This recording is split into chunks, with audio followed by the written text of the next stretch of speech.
Welcome everybody to the weekly Probate Mastery group coaching call. We've got a Zoom marathon for the next couple of weeks. One of the things we've done in the past is our Ask the Expert series. We've talked a lot about vendor partners and who can bring value to your prospects and clients in this space. And I just finished recording with one of the lenders who's a probate advance company that I've vetted over the last couple of years. So that you'll see that in the next few days. And we've got quite a bit of ancillary content in addition to this call. If you get value from these, be sure you're subscribed to us as a podcast or on YouTube or wherever you like to consume it. We're trying to bring more and more of the people that we have access to that you might not to and help you build your teams. So all that sets the housekeeping. I did have one question that came in prior to the call. I asked about home equity lines of credit. So this particular question was out of Florida. She asked, what is a low fee, a high LTV, a home equity line of credit or a HELOC lender in the state of Florida? In the past, I've always banked with community banks. I want banks that will look at me as a person. Like I'm not a sell on a sheet in an underwriting meeting. I like to have a real relationship with a banking professional. I did move to a much bigger bank. So First Citizens Bank 2 months ago, they were a $24 billion bank, but they recently purchased CIT Bank and they're now almost a $100 billion bank. But the good news is they still act like a community bank. The house that I recently bought that I'm renovating, we started demo today. I took one of their loans. That particular loan was a home renovation loan, which if you guys have ever done an FHA home reno loan, those are a pain, right? This one, a $75 fee, closed it, no questions asked. I just submitted personal financial statement. It's a unsecured debt, $50,000, no questions asked. It's obviously based on your credit score and your personal financial statement. So I like First Citizens because they still make creative consumer loans on real estate because they are so well heeled. Their home equity line of credit program, I think the bar is 770 on this. If you have exemplary credit, as FICA puts it, then you can actually qualify for a 90 LTV home equity line of credit. And that's a prime plus 1.25. I'm not sure with the CIT Bank acquisition, how many states First Citizens is in. I think before that acquisition, they were in a dozen or so. James actually said First Citizens does not underwrite HELOC in Pennsylvania. I'm not sure why. That's the first I've heard. So thanks for sharing, James. All of the loans I've done with First Citizens are West Virginia and Florida. They've been a fantastic bank to work with. Even when I come up against kind of corporate policy, if you ask for an exception, they're pretty flexible. So that's my best recommendation in Florida for the fastest closing. They do a desktop appraisal as long as that comes in, which in this market, what the hell, desktop appraisal doesn't come in. But they do a desktop appraisal, typically closes in a week. About every 6 months, they'll run a promo where you can actually get the first 6 months interest free and no closing costs. I think that's how I did my first one with them. But that's kind of my endorsement for a mostly national HELOC lender. There are a ton out there, guys. I would just say, look, in my personal opinion, I stay away from the biggest banks because they're typically the hardest to deal with, the highest on fees, and the hardest to communicate with. All right. Nina, I saw your hand. This is more of like advisory real quick, but with my current listing, when I've had this happen before, I get an email from an investor. They want to submit an offer, try calling them and it just rings and rings. So clearly they're using a CRM that it may be going to their cell phone, but they're not picking up.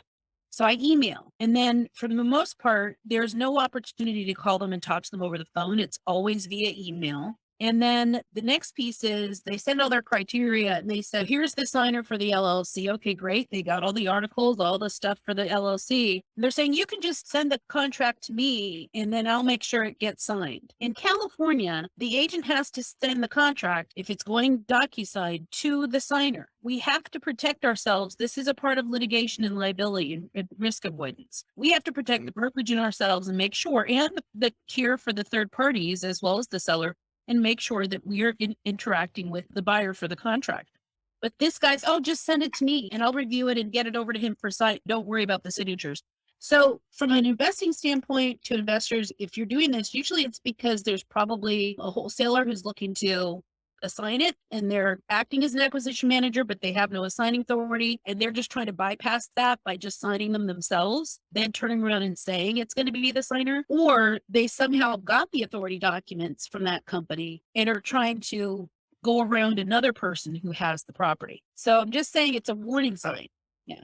I was going to say, it sounds like I had two guesses where we were going. One was institutional buyer. Two was a daisy chain wholesaler. Yep, exactly. That's what I was exactly saying. And plus, with the daisy chain wholesaler, he was coming in with this high price, but he has a 7-day inspection. So he's going to try to retrade it down to get it to his price that he can then daisy chain it on. So fair warning to everyone. I don't give much credence to LinkedIn. I think it's a huge waste of time in the real estate space. And a lot of people disagree with me, but there's so much BS. And when I first started building my investment company, I thought you could build real relationships on LinkedIn. And I'm not saying you can't. I'm just saying there's more bull than value. Yeah. And I fell for this, like guys have an off-market list and I got a deal. And I was green enough in residential real estate. I'm like, oh, opportunity. And I can't tell you how much time I wasted. And Nina's just giving you a friendly warning. You're putting your assets on the line along, and one of those is your reputation. Those deals, those people, if they won't put you on the phone with the principal of the entity or the seller, you can flush them out in a hurry. Be like, yeah, man, sounds like we could do some business together. Let's jump on a quick 10-minute call. Can you get the manager of the LLC on the line? Or can you get the seller on the line? And by the way, send me a mutual non-disclosure. It'll cover us both ways because we'll do a lot of deals together, aren't we? They'll backpedal and they get marble mouth and get off the phone real fast. So it's an easy way to flush out the bullshit. And like, I just will not be part of a deal that's being wholesaled if I can't go direct to the person who's controlling the contract. In my opinion, and I'll bet if John Fraker's here, he would agree. The guy in the middle could have legal liability for practicing brokerage because he doesn't actually have an equitable interest in the asset. So I've used that to scare the shit out of the ones that shouldn't be doing what they're doing. They're just trying to wedge themselves in and drive a price up. I've also had to bail sellers out of this situation. So I bought a house. It was a probate house, but it was a probate house with a reverse mortgage. The family stuck their head in the sand. They didn't respond to marketing. It went to the courthouse steps. The son took his last $5,000, didn't understand that he had to come up with the remaining balance. So he put his last $5,000 down at the courthouse steps and called me on day 30, hour 20, hour 21.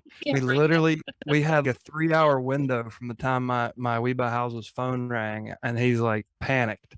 And I'm like, are you kidding me? So tell me the story, slow down. What happened? One of these daisy chain wholesalers told him to go to the auction, bid on it. He would raise the price 20 grand and they would split it and he could profit from it. And he obviously was way overpriced. I don't think I would do it any differently. Like I told him from my very quick appraisal, I knew the neighborhood. I said, if it's the typical house in that neighborhood, I'm at 68.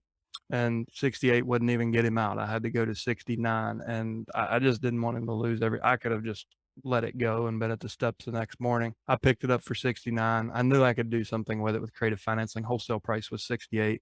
I picked it up for 69. Just did a quick clean out, mowed the yard, put it back out at 79 with creative financing. I took a $69,000 down payment, $10,000 note at 8%. But I had to bail the consumer out because of these wholesalers that are trying to just wedge themselves in and provide no value other than running the price up on the investors. So it's a good caution. It's real. LinkedIn is full of it. I would say, in my experience, 80% of users who claim to be real estate experts or real estate professionals, they're terrible. Go direct to the managing member of the entity, or don't waste your time with them because they can get you in legal trouble, but they can also ruin your reputation. Exactly. Very much. And I love that you brought a creative solution to the guy. And I will piggyback off that and say, if you are ever dealing with a situation where you're having to go in and get it, like what Chad had to do at the steps, and you're probably going in above where you could really be at with it, look for the creative financing solutions. That situation would have also been ideal for a lease option where you bring an investor, you as the investor, would just bring a tenant in and have a tenant pay you a future value in 3 years that's going to be higher, so you get a return. Yeah, I wanted all my principal back. And I knew that I could find a green card holder that would have cash. So I looked for a green card holder that owned a business. Guess what? I found one. He owned his own truck. He was a long haul trucker and he had $69,000 in cash. Yeah, at that time, I was looking to recap principal as fast as I could. I didn't even know I was going to do the deal. I wasn't looking to do a deal. It was literally one of those, had I not answered my phone, I would have completely missed it because he called me at 2:00 and the clock turned to a pumpkin at 5:00.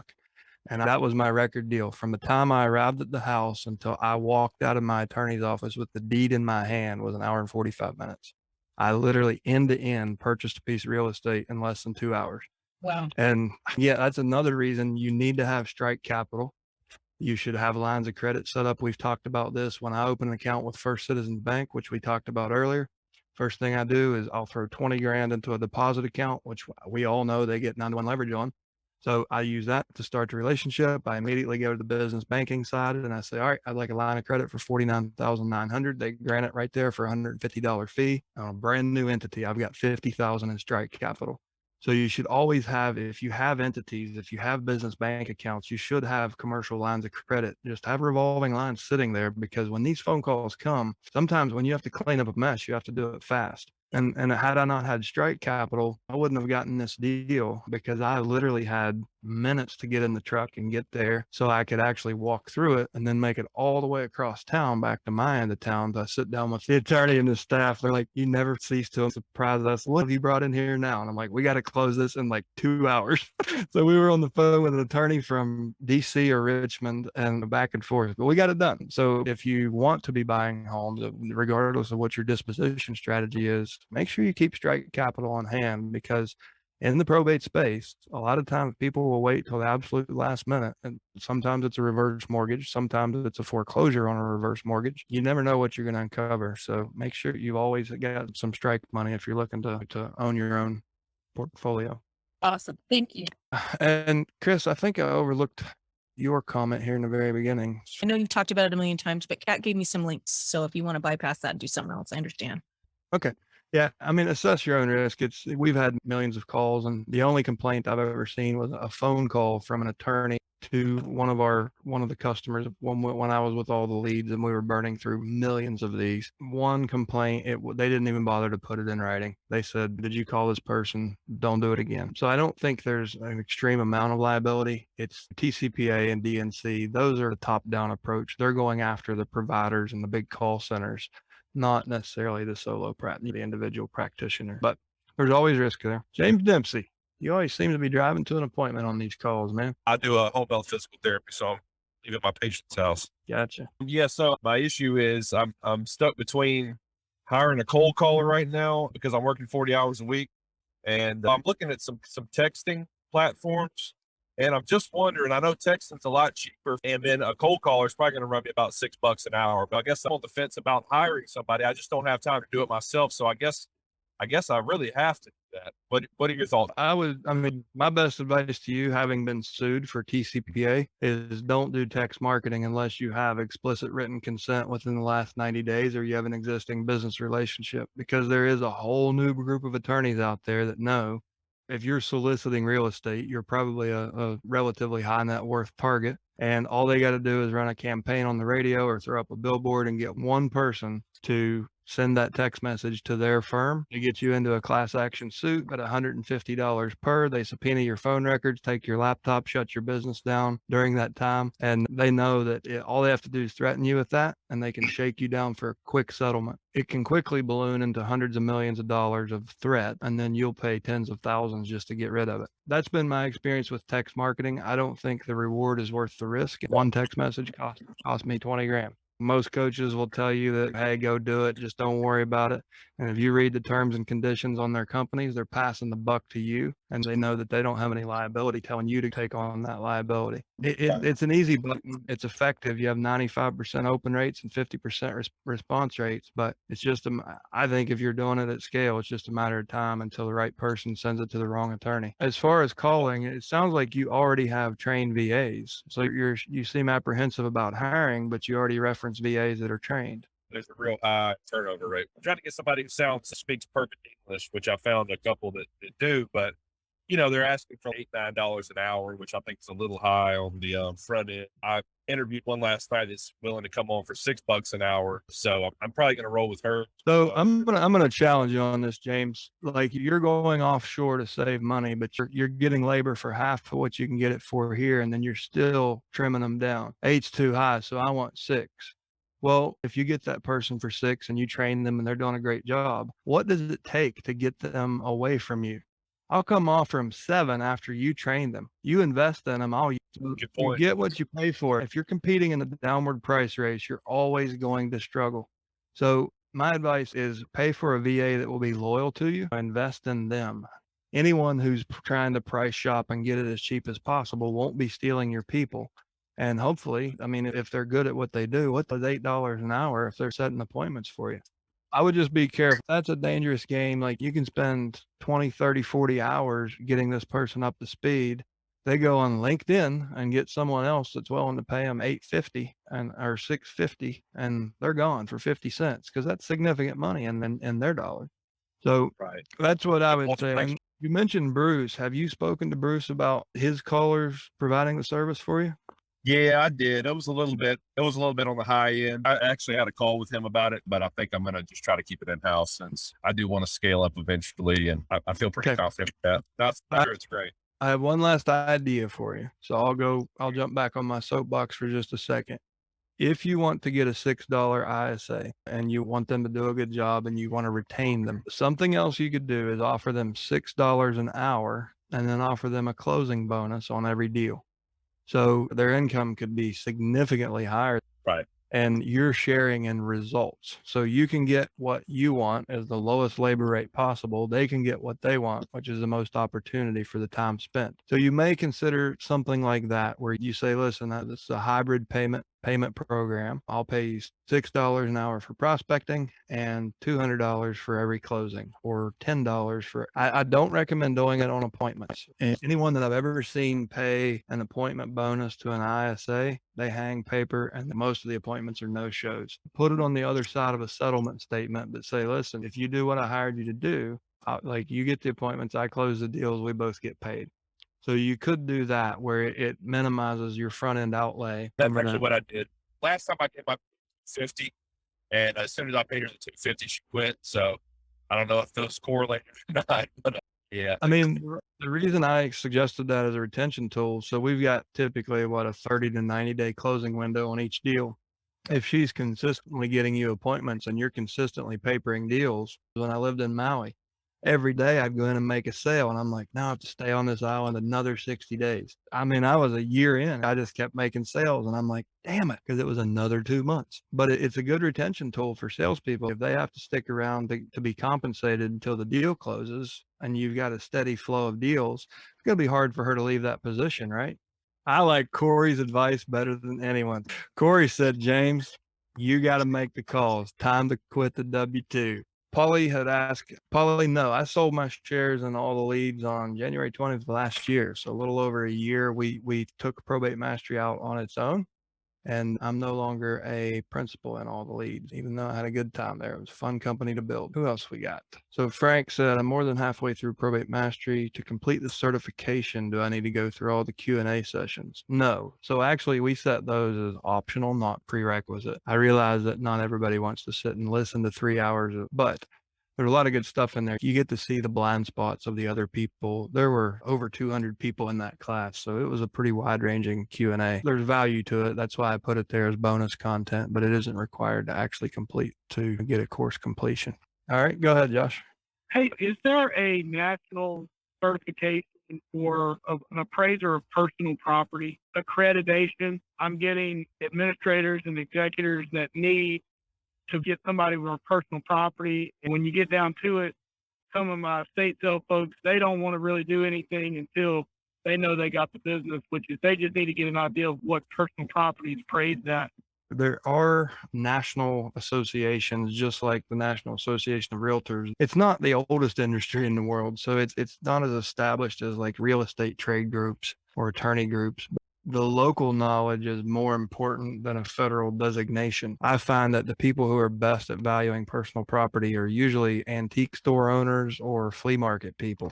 They know the value of everything. And estate sale company owners, like it's amazing how they've got this database in their heads. Belinda shared the American Society of Appraisers. So Belinda, I guess that's personal and real property appraisers. Personal is what I understand, because I had to try to find a personal property appraiser. Okay, perfect. So there you go, Josh. You're driving. It's appraisers.org is the URL. All right, Richard, you're up.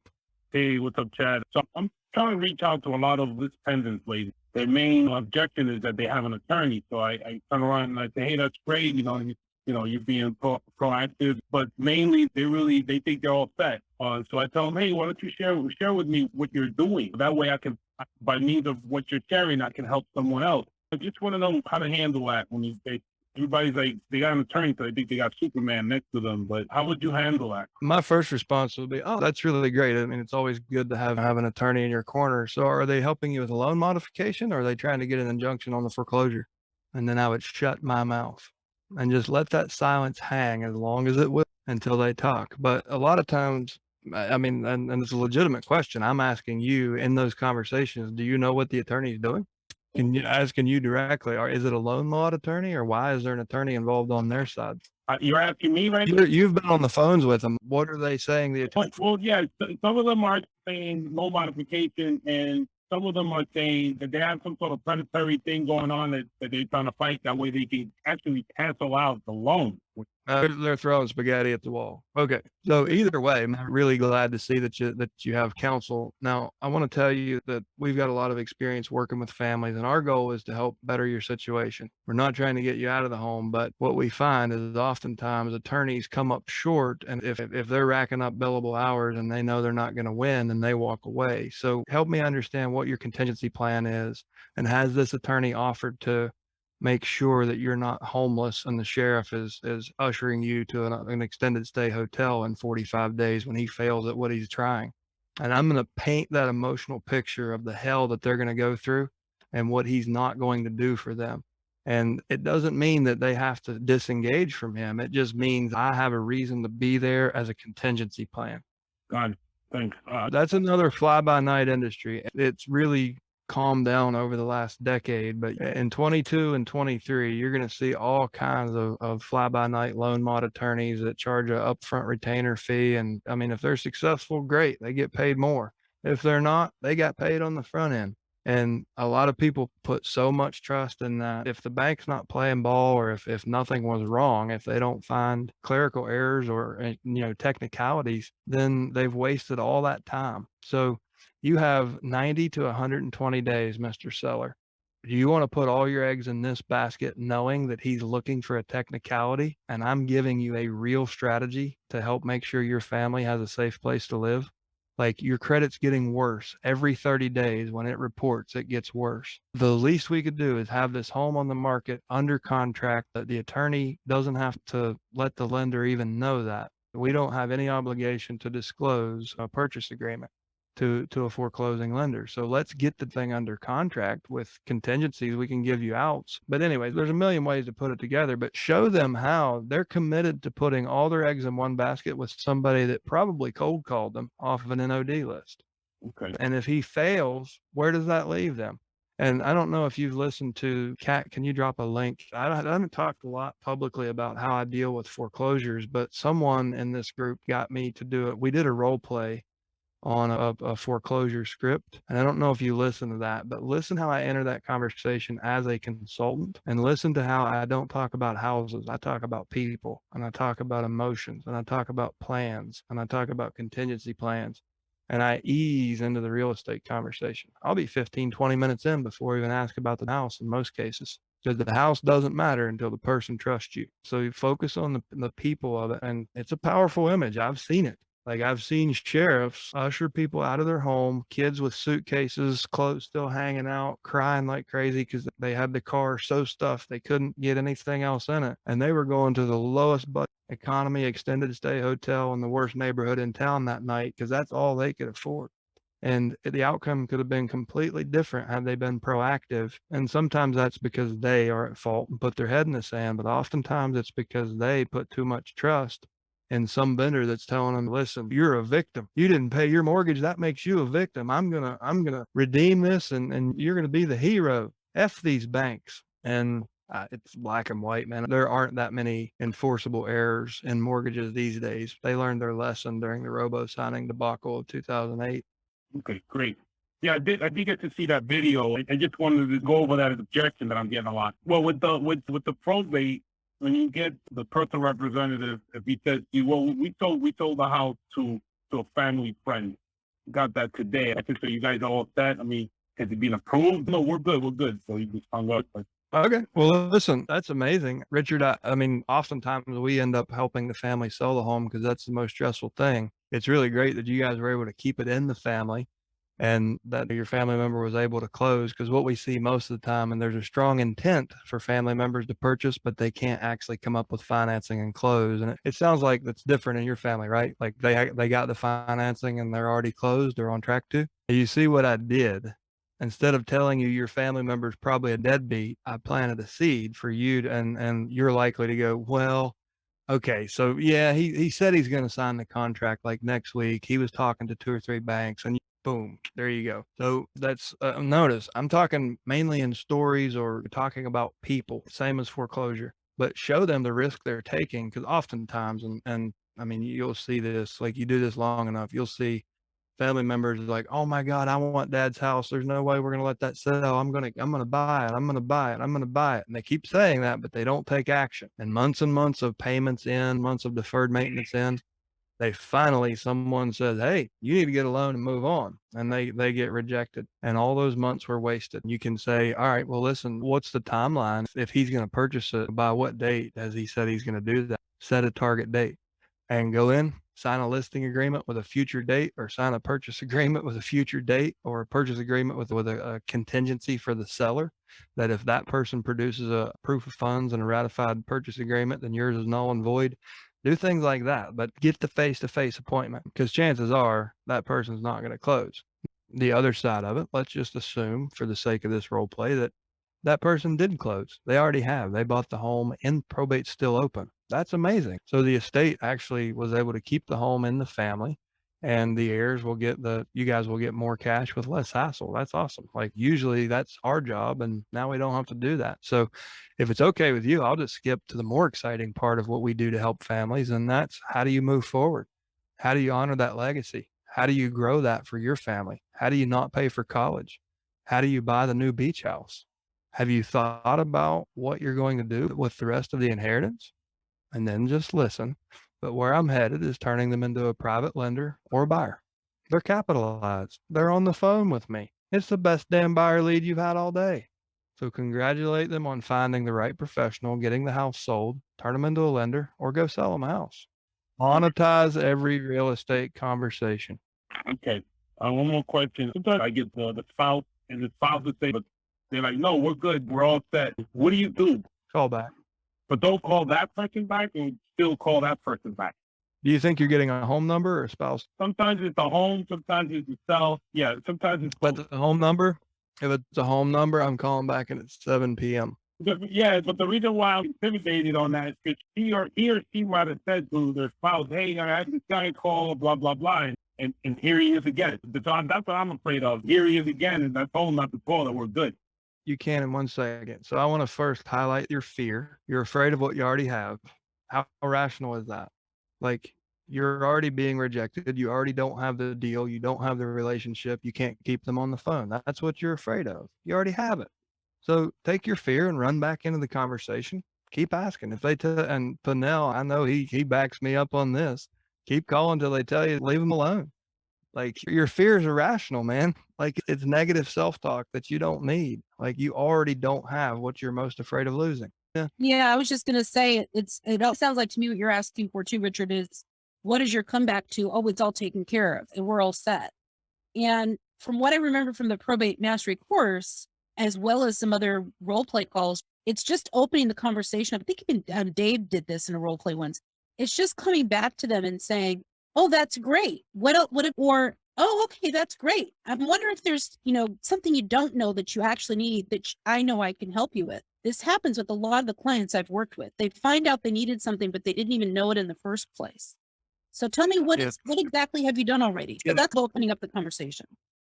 We got a few of those interruptive tactics. We know that there's about an 80% likelihood there's real estate in the estate, right? And we know that there's a high likelihood that the real estate is vacant. And we know that there's a 99% chance their homeowner's policy doesn't cover vacant real estate if it's been vacant for more than 30 days. So we can use that as like a kind of a catch-all that applies to almost everyone we talk to. Okay, well, listen, most of the families we talk to really believe they have everything handled because they have an attorney. But one of the things that we've learned in working with most of the probate attorneys in town is even they didn't know a lot of homes sitting in probate are uninsured because the family thinks they're insured, but they're actually not. But it sounds like you guys have already gotten the vacant insurance policy in place and you've instated the new policy, right? And then silence. And you plant that seed of doubt. Oh shit, did we overlook something? And then if she engages with you, just be like, well, listen, I'd prefer to have the conversation with both of you guys. I'm sure he's the decision maker on paper, but you're the one at for real. So how about I call you back at 7 tonight and we'll just run through that one little thing. And if you guys have any other questions, I'll make sure to block off at least a half an hour. It could be a 5-minute conversation, or you could have at least a half hour of my time. How's 7 work? And try to stop them in their tracks with something like that. Most people aren't aware of that. I wasn't. For the first 12 or 15 houses I owned, they were not insured, and I thought they were because I was paying a policy. It just wasn't a vacant policy. So, all right, Dave. I was going to say now, guys. I'm sorry, man. Yeah, when you go into that, it's like yesterday, for instance, they told me that they had everything solved. And I was like, hey, so tell me about the chain of title. It sounds like your grandma still owes the house, but they're given to the aunt to sell. And she's like, yeah, I got a power of attorney. I've got this and that. Just one second. Can I explain to you how it really happens as a title company and how you need a warranty deed? Do you have a few seconds so I could really explain it to you? That I could save you probably $2,000 for probably $150, and boom. That's a great entry. Yeah. Good. So they don't have it solved. They legitimately think that they do because they don't know what they don't know. And that's really on us to be well informed. That's why I harp on understanding the probate process. I don't want you answering legal questions. I want you using legal knowledge to craft emotional language to get that, oh, what if he's right? And invite you to the home to sit down. So what we teach about the law is not to be used. That's what John Fraker's for. We want you to understand the law so you know how to craft your sales language and how to find that. That's a magic entry point that David highlighted. But there's many of them. Like, think about what could they be overlooking? What does the attorney not do for them? And what if the attorney fails, or what if the attorney isn't doing their job? Any of those things that could be happening in the background where they have false confidence, bring it to the surface and show them, like, what if this? What if that?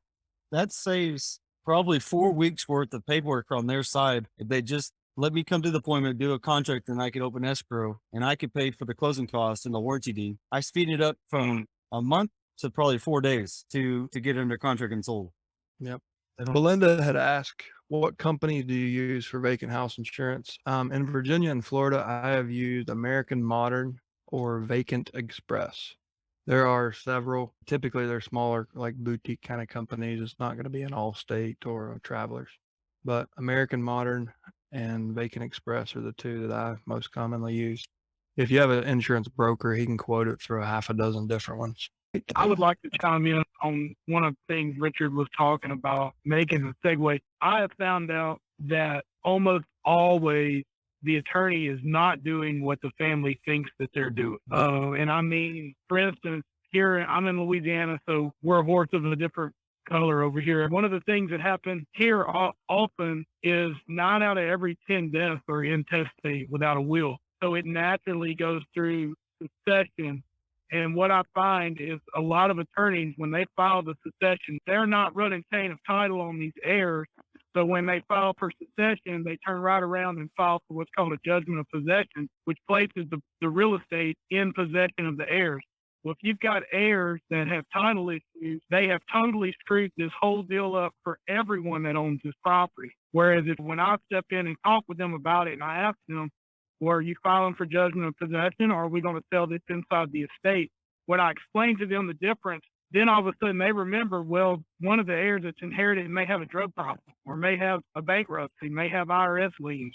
So you're saving the estate, helping them be able to sell the property and saving them a ton of money and a lot of headache, because usually what happens, they file for judgment of possession and this person has liens and taxes that are owed. That person's not going to sign. They're not going to sign this contract. We're going to have to take them to court. We're going to force them because they're not going to get any inheritance. So a lot of times the attorneys aren't doing what the administrator thinks that they're going to do. Yep. That's good advice, Josh. Thanks. So as you guys can see, I mean, there's many different entry points on how to get that, that shock and awe abrupt when we're hearing, no, we got it handled. No, we have an attorney. They've learned that's behavior that will actually get people off their back. So it's become part of their default mode network. It's just, oh, that's how you get people off the phone. Anything we can do, we can use humor, we can use fear, anything that creates that shock to their nervous system where they're like, oh man, what if he's right? Oh man, what if my guy did overlook that? Then you're speaking directly to the person. They're not on autopilot just trying to run you away. All right, let me catch up in chat over here. I think we're caught up over here. Jayhawk says impactful discussion. I'm glad you guys get value from this. If you guys if you have any ideas, if there's things that you would like to see more of, or honestly, if there's things you'd like to hear less of or see less of, let us know. I mean, like I said at the beginning of this call, we're getting some other professionals who can provide value to you and the people you serve. But if there's things that you guys expect or wish we would do, please let us know. Lynette, I see your hand up. Thanks. Just real quick, I've done the Probate Mastery course. I can't remember exactly when, but I need to redo it. Do I pay or is it free or what do I? No, it's free. Just email support@probatemastery.com and we'll take a look. We actually just transitioned from Thinkific over to a different LMS. So you probably already have a Thinkific account, but we'll make sure Tom gets you set up with a new SamCart courses login. Thanks. All right. And I have a billion questions, but there's just no time. No time. There's always next week. Oh, Bill and I did a call yesterday that we'll probably give you guys too, but Bill's going through the course for his, I don't know what, the third time, Bill? Bill's consistently doing 30 plus transactions a year, but he's still revisiting the course. And I saw Joyce is here. Joyce holds stand up and wave to everybody. So Joyce holds the record. She took my live class 48 consecutive months in a row. And I don't know how many times you've been through the digital course, but she's had this class 48 times. So that's the bar. She set the bar high. All right. Well, guys, thanks so much for a great conversation. Dennis asked, where are the recorded calls? Dennis, you can search Estate Professional Mastermind podcast on any podcast platform. You can look for the same in YouTube. You can find them in our Facebook groups, Estate Professionals Mastermind or Probate Mastery Alumni. We put them in all kinds of places to make it easy for you guys to enjoy, to consume however you wish. So lots of, yeah. Actually, I was going to ask you, I get a lot of people asking me, hey, I want to do probate. What have you got?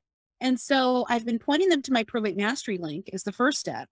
Yep. But also some have taken courses elsewhere and they're like, oh, well, I've already taken a course. I'm just wondering, like, really, how do I get started? And of course, my first thought is get some probate leads and start making calls. What do you think is the best place to start?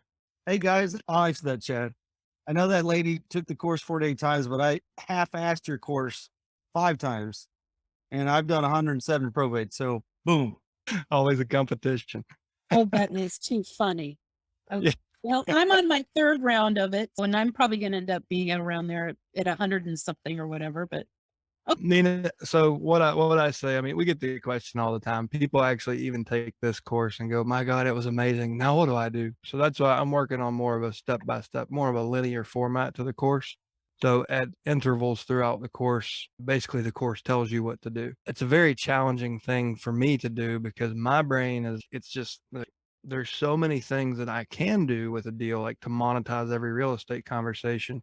It's hard for me to build that in a linear format because in my mind, it's this big web. It's like neurons. If you've ever seen like a microscopic picture of neurons and how they link up and there's connections going all different directions. I've been really challenged as an instructor to figure out how to not overwhelm and confuse people, but show them how all that kind of interlinks. So I'm working on that next iteration to do a better job at that. But honestly, if they already have taken a course and they have an education, the question I ask first is, are you clear and confident on your offer? And if the answer is no, then either quit or go get clear and confident on your offer.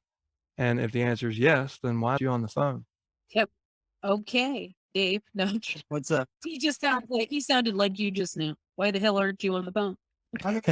It's serious. I don't know why people hold back from it. It's the only way you're going to get deals. You could send letters. You could do all kinds of Facebook ads. Well, why not start with phone calls so you can get to know the knowledge? And then when you run into a situation you got to solve, you learn how to solve it. And there's no way around doing it. You could take courses. You could talk to Chad, ask a bunch of questions. You could put things on a whiteboard and say you're going to do it, but make the calls. All the things you do just generate phone calls. So you have to talk to them eventually. There's no, that you can't even limit. You text and email and postcard and have a marching band go to their house. They're going to call you and you have to learn how to have a dialogue or else. Corey Richardson out of the Washington, Seattle market said call equals 33 deals last year for him. It works. And that was Corey's first, that was your first year, right? Yeah. And we're talking, I don't know, I'm guessing, I think Corey's median price is probably 650 to 7. You know, I would say maybe a follow-up call, Chad. It would be really great to dig into what you brought up with before earlier about the fear. What is the fear about making the calls? What is the resistance, call resistance? What is all of that about? There's so many pieces to that. And I think it would be helpful for people who are on the fence. to Yeah, I have think that. you're right. I mean, I'll forget by this time next week because I have 94 Zoom calls. Hey, Kat, remind me that's our theme next week is irrational fear and being afraid of what you already don't have. Yeah. Anyway, All right. We're going to make it a wrap, guys. Thanks so much for a great conversation. Love having these calls with you guys. Have a good day. thank you.